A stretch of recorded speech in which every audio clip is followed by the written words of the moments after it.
On September 21st, 1972, the Magnavox Odyssey, the world's first home video game console, was launched, making a pivotal but often overlooked moment in gaming history.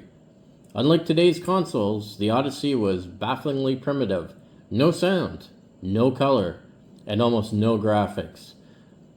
To play, you had to tape translucent paper overlays to your television and use game board pieces, and sometimes even draw key visuals with markers.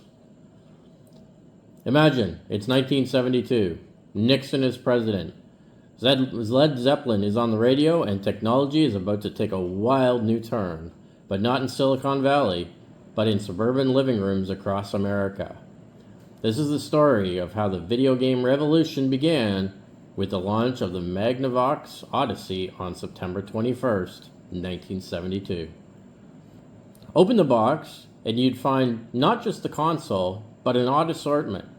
There'd be 2 controllers, 6 plastic game cards, a thick instruction manual, piles of dice, decks of cards, poker chips, play money, and most bizarre, a pack of rigid plastic overlays meant to be taped to your television screen.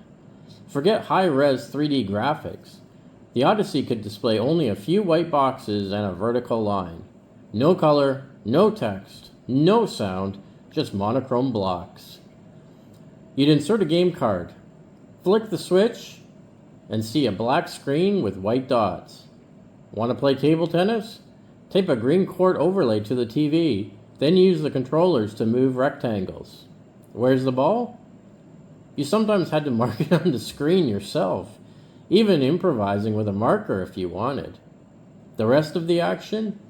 You'd need the paper manual in your imagination.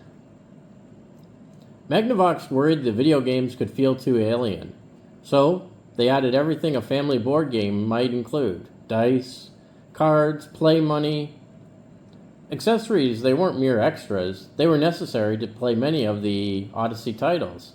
The console supported a black rifle add-on for shooting gallery, and its 6 card games were essentially analog switches that radically changed the behavior of the simple graphics. Designer Ralph Baer prototyped the brown box wasn't digital, it ran on analog, electronics, and batteries. Making Odyssey work on any TV was a technological feat, but Magnavox's marketing muddied things by suggesting the console only worked on Magnavox brand sets, and that scared off potential buyers. The Magnavox Odyssey launched in select cities in September 1972, with an initial run of 50,000 to about 100,000 units. The price was high, about $100, which was a small fortune back in 1972, and by year's end, only 69,000 units had sold. Holiday discounts and later price drops helped, but confusion and poor marketing hobbled the launch. Yet Odyssey's influence was enormous. When Atari's Nolan Bushnell saw Odyssey's table tennis demo, he was inspired to create the iconic hit Pong. Despite sales eventually reaching around 350,000 over 3 years, not bad, but dwarfed by Pong, Odyssey proved 1 million living rooms could host video games. What truly makes the Odyssey odd isn't just the overlays or the silence. It's that players could invent entirely new games. The card games weren't set rules, but tools for user creativity. Want to play by your own rules? Go ahead.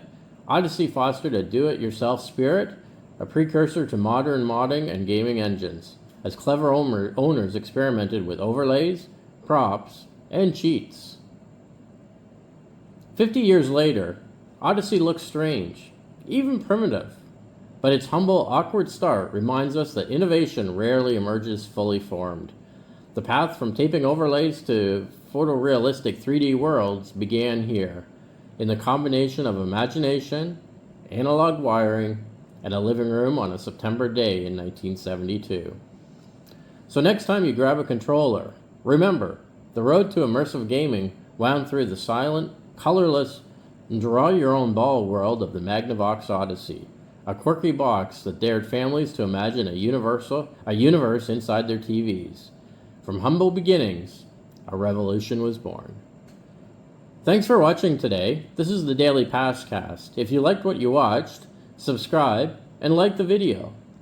Come back daily to the Daily Pastcast channel for more exciting stories on what happened on this day in history.